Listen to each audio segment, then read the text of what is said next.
Prions. Everyone could have seen it coming. In medieval times, a strain of bacteria we call the Black Plague wiped out 1/3 of the population of Europe. Then just over a century later, these Europeans brought their bacteria and their viruses to the New World to kill 90% of the indigenous people with smallpox and cholera and measles and typhus.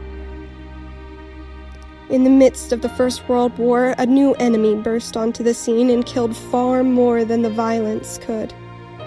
The Spanish flu.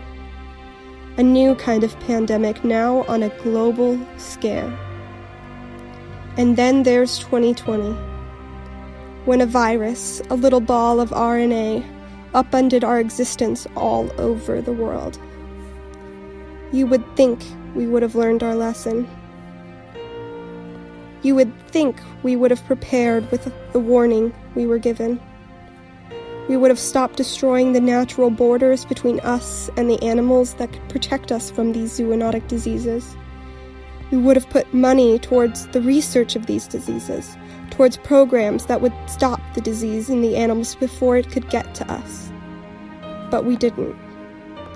We let these prions, these tiny, infectious, misshapen proteins that used to be one of the rarest forms of infections in humans, but killed every single one it did infect, poking literal holes in their brains, as their alternative condition title describes: transmissible spongiform encephalopathies. We let the extremely contagious strain of this disease type we call chronic wasting disease jump from the wild deer of Penn's woods to the careless hunters who weren't properly warned or controlled. Our antibiotics and vaccines were useless.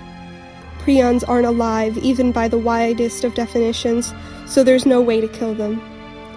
Our medicines could do little outside of palliative care, and our public health was in no place to fight the contagion. We had ignored the warnings. The scientists, the public health specialists, the environmentalists.